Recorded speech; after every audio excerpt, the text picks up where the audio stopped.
আপনি আমাদের সবাইকে আলহামদুলিল্লাহ নাহমাদুহু ওয়া নুসাল্লি আলা রাসূলিল কারীম আউযু বিল্লাহি মিনাশ শাইতানির রাজীম বিসমিল্লাহির রহমানির রহিম। যে সমস্ত ভাই বোনেরা আমাদের চ্যানেলটি দেখেন সকলকে আমাদের পক্ষ থেকে আন্তরিক শুভেচ্ছা জানিয়ে আজকের ভিডিওটি শুরু করছি। এই ভিডিওটি আগেই তৈরি করার চিন্তা ছিল, কিন্তু আসলে কর্মব্যস্ততার কারণে পেরে ওঠেনি, এজন্য দুঃখিত। আমাদের রজব মাস হলো শাবান মাসের আগের মাস, শাবানের পরের মাস রমাদান। তো রমাদান মাসে আমার নবী একটা দোয়া শিখিয়ে গিয়েছেন, সেই দোয়াটি আজকে আমি ভিডিওতে বলবো ইনশাল্লাহ। আপনারা সকলে এই ভিডিওটার শুনে বা যেমনি হোক মুখস্থ করবেন। আসলে বরকতের মালিক আল্লাহ, এটা আমাদের বিশ্বাস রাখতে হবে। না হলে পৃথিবীতে এত মানুষ আল্লাহ পাক কীভাবে ইন্তজাম করতেছেন, কীভাবে খাওয়াইতেছেন, কীভাবে পালতেছেন। বিশেষ করে ঢাকা শহরে এত মানুষ গোশত মাছ সবজি খাইতেছেন, এগুলো কারো কোনো চিন্তা নাই, কোনো ফিকির নাই বানানোর চিন্তা, কিন্তু আল্লাহ পাক আমাদের সামনে হাজির করে দিতেছে। বাসার সামনে, বাসার মুখে গেলেই তরকারি পেয়ে যাইতেছি, একটু হেঁটে বাজারে গেলেই ডিম মাছ তরকারি পেয়ে যাইতেছি। তো জন্য কেন আমরা বরকতের জন্য আল্লাহর কাছে দোয়া করব না? আসুন রজবের চাঁদ ওঠার পরে যে দোয়াটা পড়তে হয় আমরা মুখস্থ করে নিই।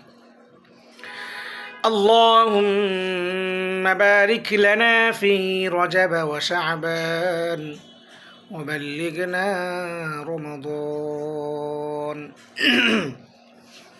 আবার বলতেছি, আল্লাহুম্মা বারিক লানা ফি রজব ওয়া শাবান ওয়া বাল্লিগনা রমাদান। এর অর্থ হলো, আল্লাহ আপনি আমাদের, বিশেষ করে আপনি আমাকে রজব এবং শাবান মাসের বরকত আমাদের জন্য কবুল করেন। এক কথায় রজব এবং শাবান মাসের বরকত আমাদের জন্য কী করেন? দান করেন। মুবাল্লিগিনা রমাদান, এবং আমার হায়াতকে রমজান পর্যন্ত পৌঁছাইয়া দিন। ভাই ও দোস্ত বুজুর্গ, এই দোয়াটা কেন করবেন না? একটা রমাদান আমাদের জন্য কত বড় নেয়ামত। যারা ব্যবসায়ী আছে তারা এখন থেকে শুরু করে দিয়েছে ব্যবসার প্রস্তুতি, আর যারা মুমিন, যারা আল্লাহর বান্দা, তারা এখন থেকে রমজান মাসের প্রস্তুতি শুরু করে দিয়েছেন যে রমাদানে কম কষ্ট করব, জানকে কম কষ্ট দিব, বাহিরে কম ফিকির করব, শুধু বাসায় মসজিদ। তারা এই ফিকির নিয়ে এখন থেকে শুরু করে দিয়েছেন দোয়া এবং রমজানের প্রস্তুতি। তো আপনি আমি আসুন এই দোয়াটা পড়ি।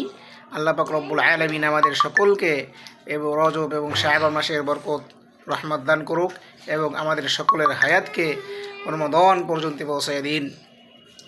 দেখেন, আপনার হেকমত আছে, আপনি যদি রমজান পর্যন্ত হায়াত পান, আপনি রোজা রাখতে পারবেন, ব্যবসা বাণিজ্য করতে পারবেন, আপনি ঈদটাকে উদযাপন করতে পারবেন। আর আপনার হায়াত যদি না থাকে তাহলে আপনি রোজাও রাখতে পারবেন না, আপনি ঈদ উদযাপন করতে পারবেন না। এজন্য আসুন আমরা সকলে দোয়া করি। আরেকটিতে হাদিস আছে, দোয়া না করলে আল্লাহ পাক রব্বুল আলামিন তার উপর রাগান্বিত হয়।